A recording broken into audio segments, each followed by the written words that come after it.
Most people believe toxic people are afraid of confrontation. They are not.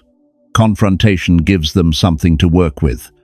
What unsettles them is something far quieter, something they cannot predict: silence. Not the silent treatment, not withdrawal fueled by anger, but a calm, grounded silence that no longer reacts on cue. Because when you stop reacting, their usual patterns stop working, and that is when control begins to slip. Here is the uncomfortable truth. Many people don't lose their peace because of what is said to them.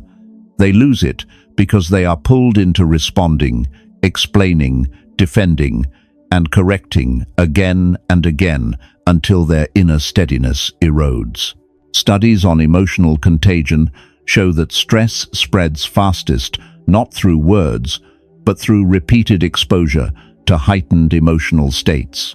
If you have ever felt drained after a conversation without knowing exactly why, this is likely what happened.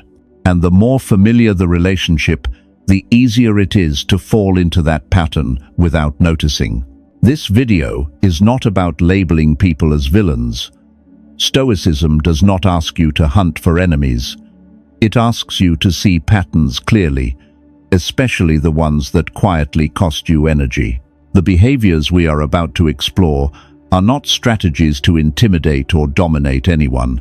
They are ways of becoming less readable, less reactive, and therefore less vulnerable to emotional manipulation. When practiced consistently, they change the dynamic without confrontation, without drama, and without explanation.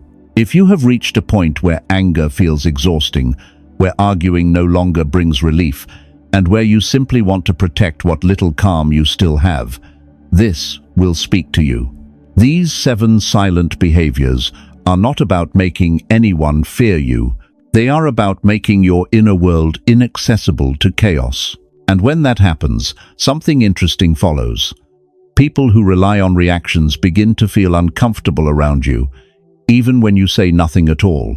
Stay with me until the end. Not because you need to fix anyone, but because learning how to preserve your inner steadiness may be the most practical skill you can develop.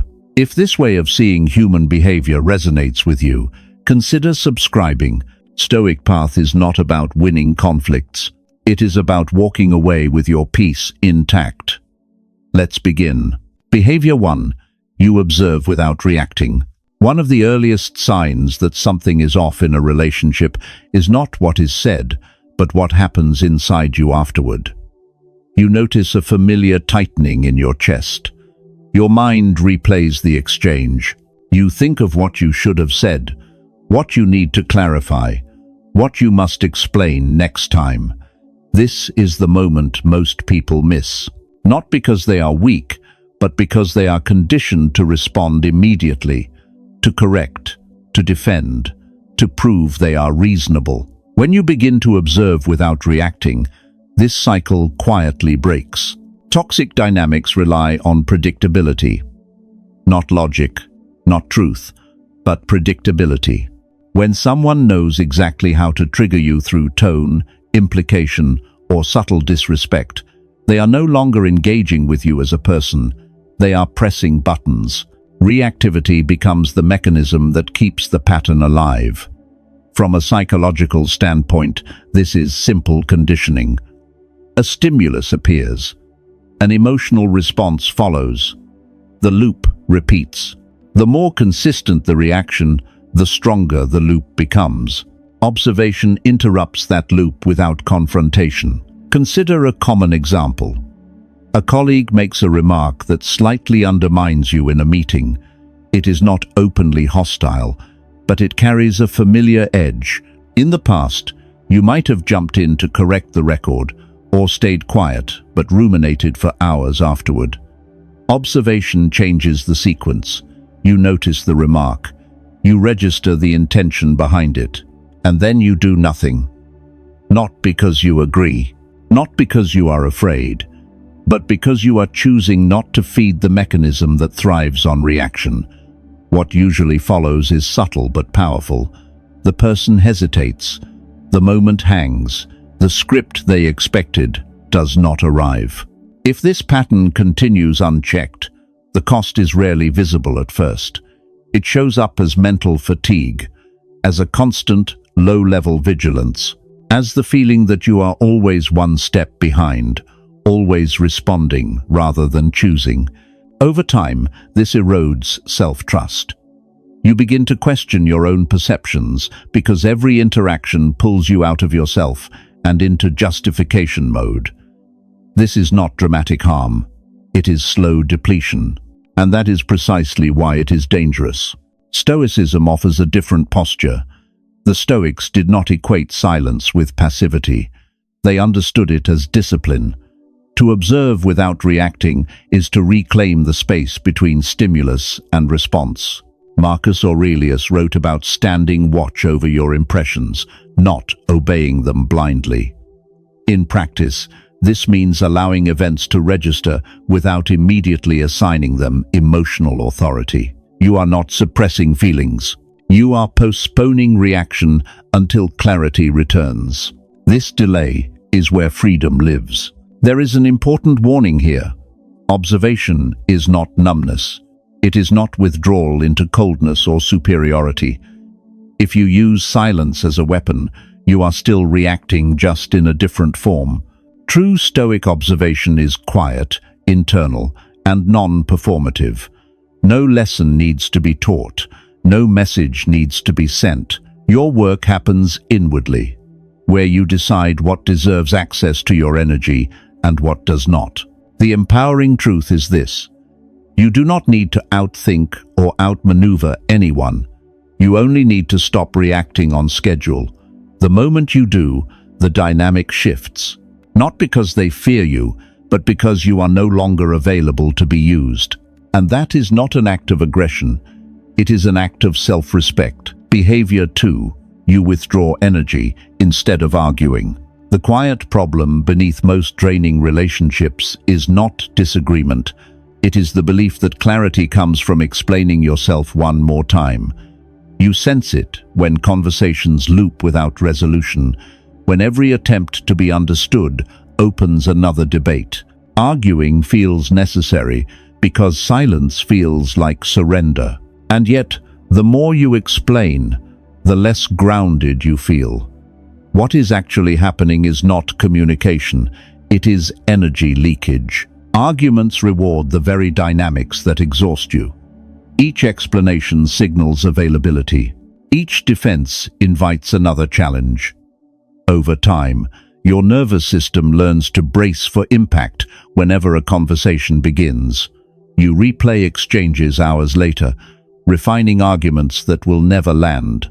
This constant readiness erodes self-trust. You begin to associate honesty with fatigue and boundaries with guilt.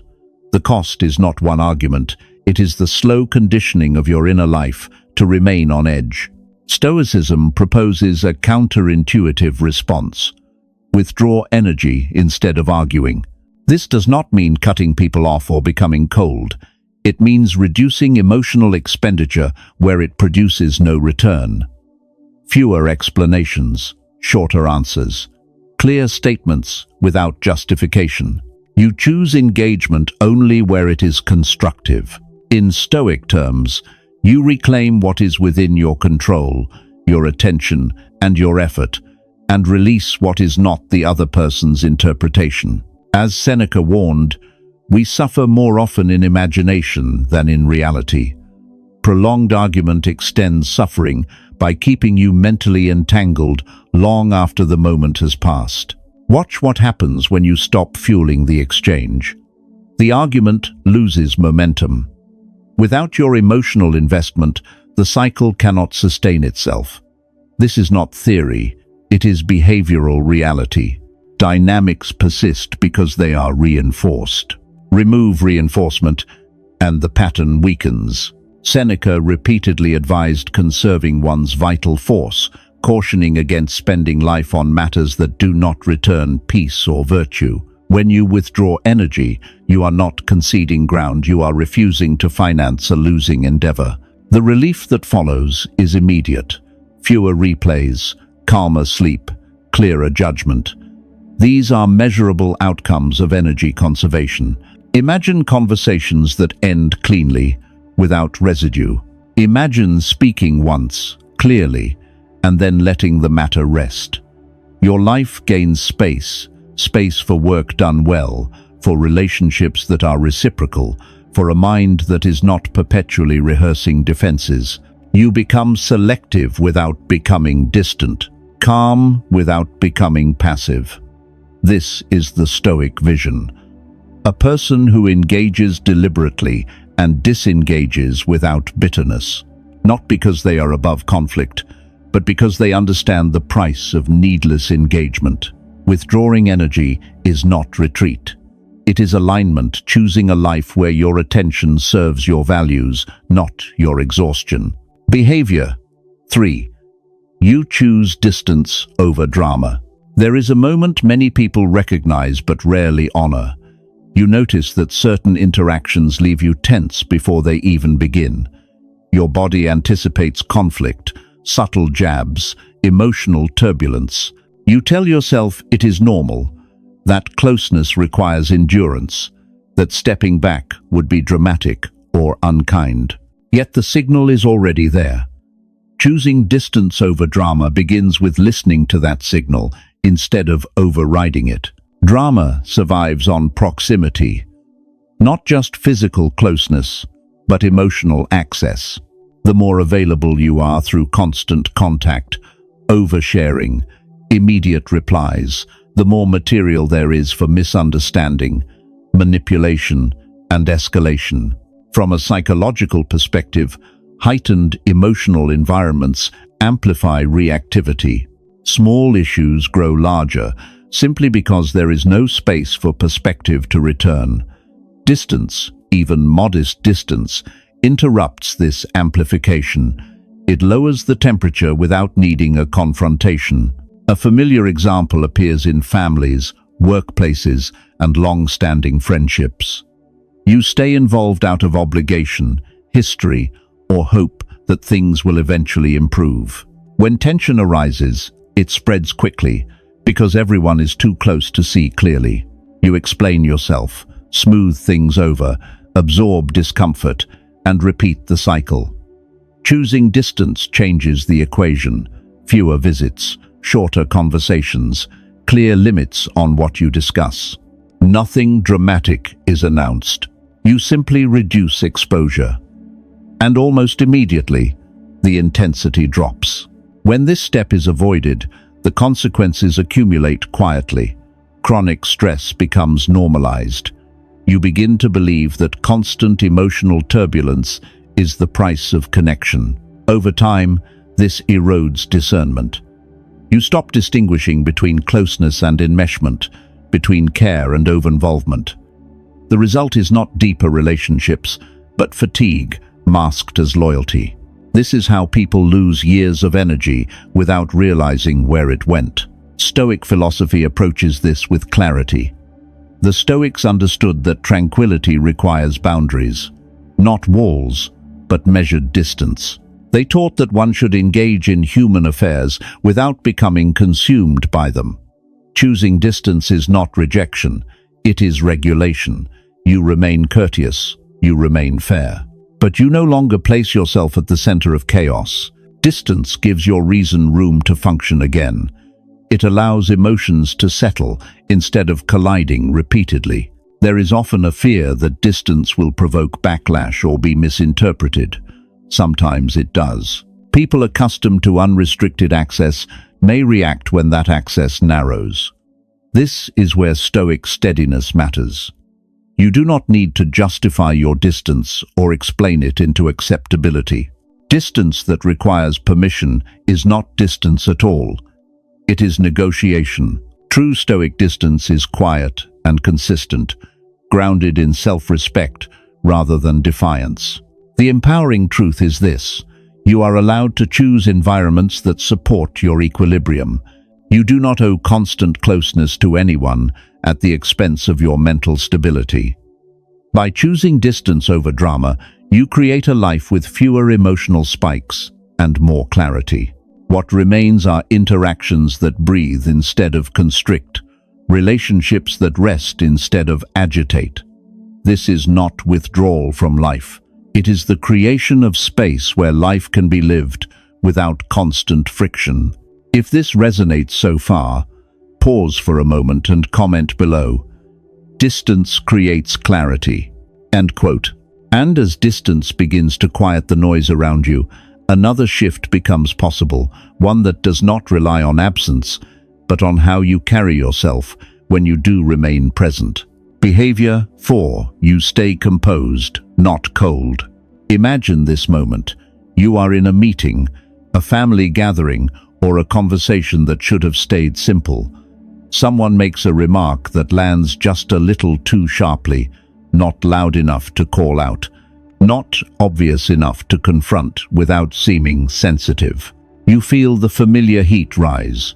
Your body prepares to defend, to withdraw, or to shut down. Everyone waits, consciously or not, for your reaction. This is the moment where composure begins. Most people are taught that calm in situations like this means suppressing emotion or becoming distant. But suppression creates tension, and distance often turns into coldness. Composure is something else entirely. It is staying present without surrendering your nervous system to the moment. You do not harden. You do not retreat. You simply refuse to let instability dictate your behavior. And that refusal quietly changes the dynamic. Toxic patterns rely on emotional contrast. A sharp comment is designed to create imbalance, to provoke, unsettle, or draw attention. When you respond with visible irritation, the focus shifts to you. When you withdraw in silence, the tension thickens. Composure offers neither. Psychologically, this removes reinforcement. There is no emotional spike to amplify, no chaos to feed. The interaction loses momentum because the expected response never arrives. Return to the example. Instead of defending yourself or shutting down, you acknowledge the comment briefly. Your tone remains neutral. Your words are minimal. You suggest addressing details later, in private, or you simply let the moment pass. The room exhales. The attempted escalation dissolves. Nothing dramatic happens, and that is precisely the point. Calm presence deprives the moment of its power without announcing resistance. When composure is missing, the damage accumulates internally. Emotional spikes exhaust you. Repeated suppression teaches your body that presence equals threat. Over time, you become hyper-aware, bracing for the next provocation. This is not strength, it is strain. Stoicism was never about enduring endless disturbance. It was about reducing unnecessary disturbance at its source, your judgments. This is where Stoic insight becomes practical. Epictetus reminded us that it is not events that disturb us, but our judgments about them. Composure is the lived expression of that idea. You allow the event to occur without immediately assigning it meaning or threat. You give reason time to catch up. This pause is not weakness, it is mastery. There is an important boundary to draw here. Composure must not become coldness. Coldness is reactive, it withholds as punishment. Composure is selective, it offers only what is appropriate. You remain polite, but not porous, kind, but not available for misuse. This balance is difficult, but it is what quietly disarms manipulation. Calm becomes a boundary that does not need to be defended.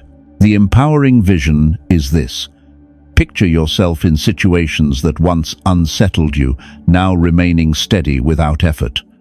Your presence does not escalate or withdraw. It simply holds. People either adjust to that steadiness or drift away from it. Both outcomes preserve your peace. This is not emotional armor. It is emotional economy. By staying composed, not cold, you protect your inner balance while remaining fully human. Behavior 5. You release the need for revenge. There is a quiet moment that often follows betrayal, disrespect, or prolonged emotional strain. It arrives not as anger, but as a lingering thought. They should face consequences for this. You imagine the relief of being proven right, of watching the balance tilt back in your favor. This impulse is deeply human. It promises closure. It promises justice. Yet in practice, it often extends the very bond you are trying to escape. Releasing the need for revenge begins with recognizing this attachment for what it is. Revenge keeps you emotionally invested. Even when nothing is said or done outwardly, the mind continues the exchange internally. You rehearse outcomes. You wait for signs of regret. You track whether life has caught up with them yet. Psychologically, this maintains the connection. Your nervous system stays oriented toward the person who harmed you, scanning for resolution. Instead of reclaiming energy, you remain tethered to the event. The harm persists, not through action, but through attention. Consider a familiar example. Someone undermines you over time, subtly, consistently. You finally step back. Outwardly, the interaction ends. Inwardly, the story continues. You replay moments, wishing you had responded differently. You hope others will see what you saw. Each mental revisit reignites the original emotion. The body does not distinguish between a current threat and a remembered one. Stress resurfaces. Calm remains out of reach. This is the hidden cost of waiting for justice. Stoicism approaches this with clarity and restraint. The Stoics understood that not all wrongs can be corrected by us, and that trying to do so often costs more than it returns. They distinguished between justice as a principle and revenge as a craving. Justice aims at order. Revenge seeks emotional release. When you relinquish the need for revenge, you are not excusing harm. You are choosing not to let another person's behavior continue to occupy your inner world. The danger of holding on to revenge is not moral, it is practical. It keeps you reactive long after the situation has ended. It delays recovery. It convinces you that peace is conditional, something that will arrive only after the scales are balanced. Stoicism rejects this bargain. Peace, in the Stoic view, is not a reward granted by circumstances. It is a state cultivated by discipline of attention. Releasing revenge does not mean becoming passive or naive. It means redirecting your focus toward what is within your control: your actions, your values, your future conduct. Often, life provides its own consequences without your involvement. Patterns reveal themselves. Relationships built on manipulation eventually collapse under their own weight. You do not need to orchestrate this. Your role is to step aside.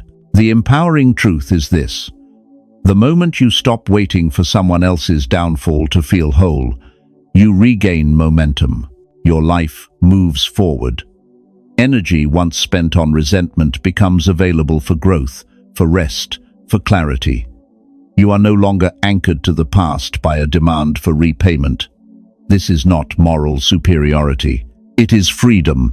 By releasing the need for revenge, you close the final door that keeps chaos echoing inside you, and in doing so, you reclaim the quiet strength Stoicism was meant to protect. Behavior 6. You value peace over approval. There is a subtle pressure many people live under without naming it. The pressure to be agreeable, to smooth things over, to remain acceptable even at the cost of inner tension. You feel it when you hesitate to say no, when you over-explain simple choices, or when relief only comes after someone else is satisfied. This is the quiet trade many make. Peace postponed in exchange for approval. Approval seeking is not simply a social habit. It is a psychological dependency. When harmony depends on being liked, your behavior becomes externally regulated. You monitor reactions, you adjust tone, you anticipate disappointment before it appears. Over time, this constant calibration fragments attention. You are never fully present because part of you is always checking whether you are still accepted.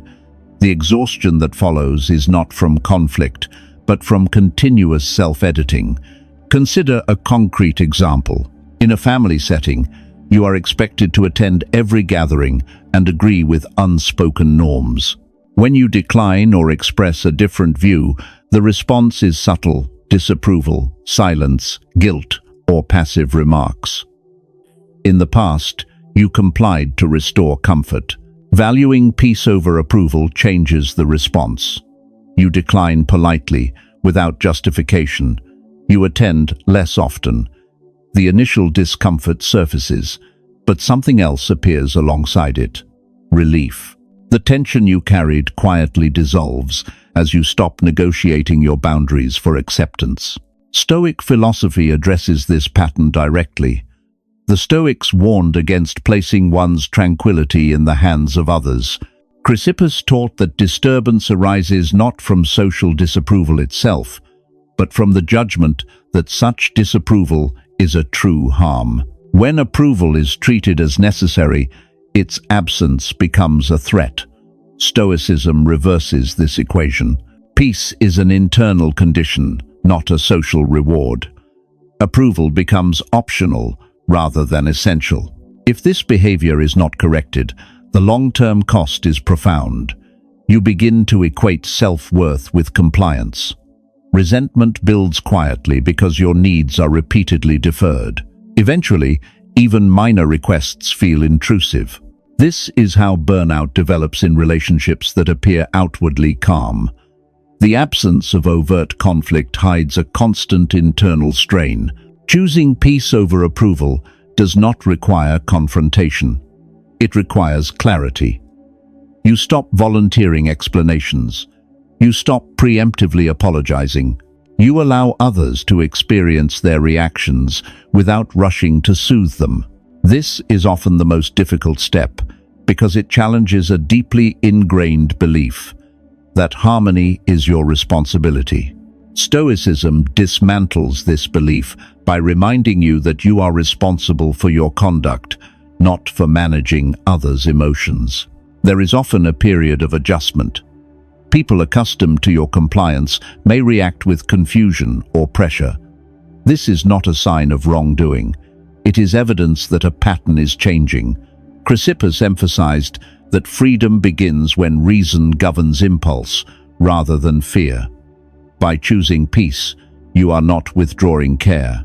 You are withdrawing the condition that your care must be earned through self-sacrifice. The empowering vision is this: imagine relationships where agreement is not the price of belonging, where your presence is steady, not strategic, where peace is not something you negotiate, but something you maintain. Some connections will deepen, others may fade. Both outcomes reflect alignment rather than loss. By valuing peace over approval, you step into a quieter authority, one rooted not in being liked, but in being at ease with yourself. And once you stop chasing approval, something even subtler begins to happen. The need to explain yourself starts to loosen.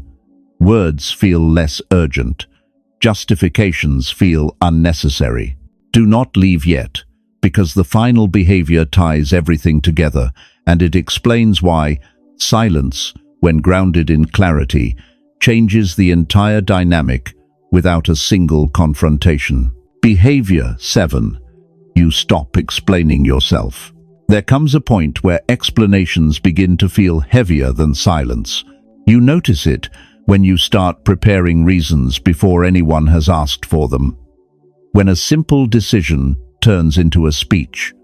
When clarity inside you somehow requires validation outside of you. This is not communication anymore. It is self-defense disguised as transparency. Behavior 7 begins when you recognize that explaining yourself has quietly become a habit rather than a necessity. Over-explaining is often mistaken for honesty. In reality, it is usually an attempt to manage perception. You fear being misunderstood, so you offer context. You fear conflict, so you soften boundaries with justification. Psychologically, this keeps you dependent on response. Each explanation invites evaluation. Each defense opens the door for debate. Instead of closing a matter, you prolong it. The more you explain, the less settled you feel. Consider a concrete example. You decide to step back from a relationship, reduce contact, or decline an opportunity. Instead of stating your choice simply, you provide a detailed narrative, your stress, your timing, your reasons. The other person questions parts of it. You clarify. They counter. Suddenly, what was a personal decision becomes a negotiation. By the end, you feel drained and strangely unsure of a choice that was clear moments before. Silence would have protected that clarity. Explanation dissolved it. Stoicism offers a decisive correction. The Stoics understood that not every truth requires an audience. Marcus Aurelius wrote that one should be content to be thought foolish and stupid if one's actions are right. In other words, clarity does not depend on being understood. When your actions align with reason and values, they stand on their own. Explanation becomes optional, not compulsory. The danger of constant explanation is internal erosion. You begin to outsource confidence. Decisions feel incomplete until approved. Silence feels risky because it removes your ability to steer interpretation. Over time, this undermines self-command. You are no longer acting from conviction, but from anticipation of reaction. This is the final channel through which toxic dynamics regain access by drawing you back into justification. Stopping explanation does not mean becoming secretive or evasive. It means answering only what is necessary, stating decisions without narrative, allowing others to sit with their reactions without rushing to soothe them. This restraint often creates discomfort, especially for those accustomed to unrestricted access to your reasoning. But discomfort is not harm, it is adjustment. There is a quiet power in being unambiguous and unelaborated. When you stop explaining yourself, you become less readable not because you are hiding, but because there is less to manipulate. Your energy stays with you. Your decisions settle faster. Conversations shorten naturally. This is not mystique, it is alignment. The empowering vision is simple. Imagine making choices and letting them stand. No inner debate, no post-conversation replay. You speak when clarity requires speech, and you remain silent when it does not. Your life becomes cleaner, lighter, and less reactive. This is the Stoic endpoint of silence, not to unsettle others, but to stabilize yourself. When explanation ends, inner steadiness begins. What you may have noticed by now is that none of these behaviors are about overpowering anyone. They do not rely on intimidation, exposure, or clever comebacks. They rely on something far less dramatic and far more durable. Restraint. Each behavior quietly removes one point of access to your inner world. Observation replaces reaction. Withdrawal replaces argument. Distance replaces chaos. Composure replaces escalation. Letting go replaces revenge. Peace replaces approval. And silence replaces justification. Seen together, these are not tactics. They are a way of living with fewer internal fractures. Stoicism was never meant to turn you into someone unreadable for the sake of control.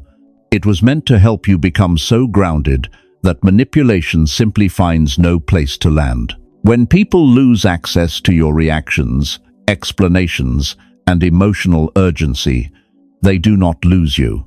They lose leverage. And what remains is clarity. There is an important reminder to leave you with.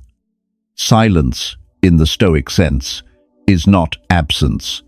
It is presence without surrender. It is choosing not to hand your peace to circumstances, personalities, or expectations you cannot control. This is not a retreat from life. It is a return to proportion, giving energy only where it is aligned with your values. If there is one sentence to carry forward from this reflection, let it be this: silence is self-respect. Not silence born of fear, but silence chosen from clarity. If this way of seeing human behavior resonated with you, take a moment to reflect in the comments. Write the line that stayed with you, or simply comment, "Silence is self-respect." And if you want to continue walking this quieter path, one built on steadiness rather than struggle, consider subscribing to Stoic Path. Not to win conflicts, not to change others, but to move through the world with less noise and more peace.